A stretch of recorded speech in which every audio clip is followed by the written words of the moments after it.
In this video, we're going to create this bleeding ink text effect. Let's get started right here in Photoshop.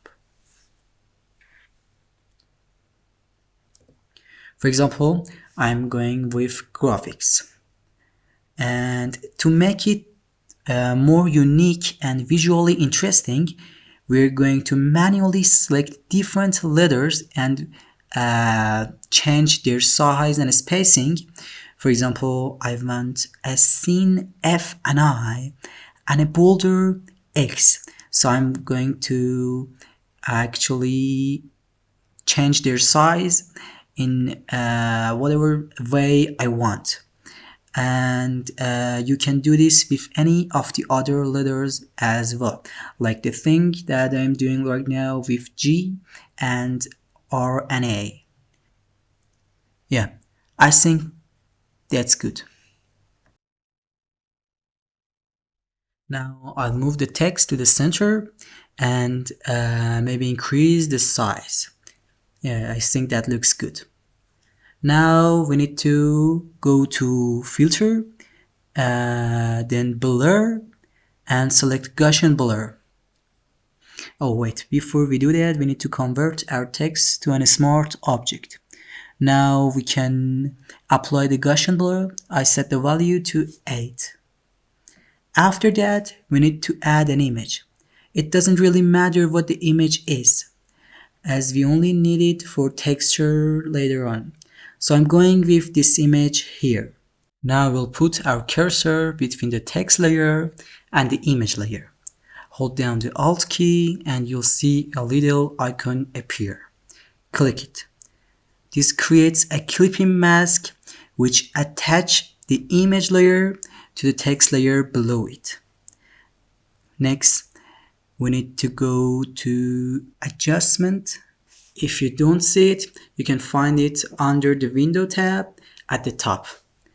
In the Adjustment panel with Apply Threshold, you can play with the level here to choose how many details you want to see.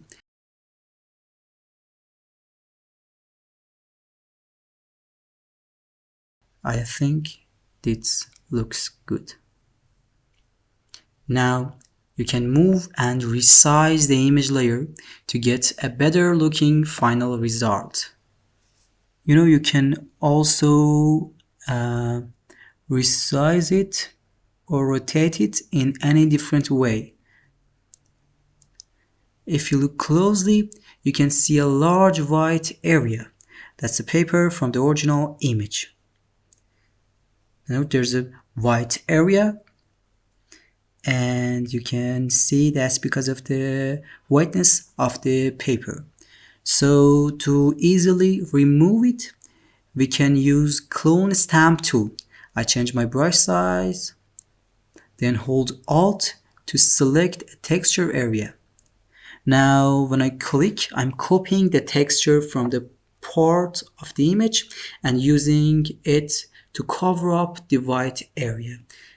You can also use it to pick up some cool texture and add it on the other parts of your design.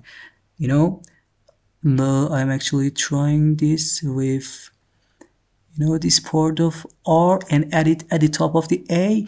That looks kind of cool.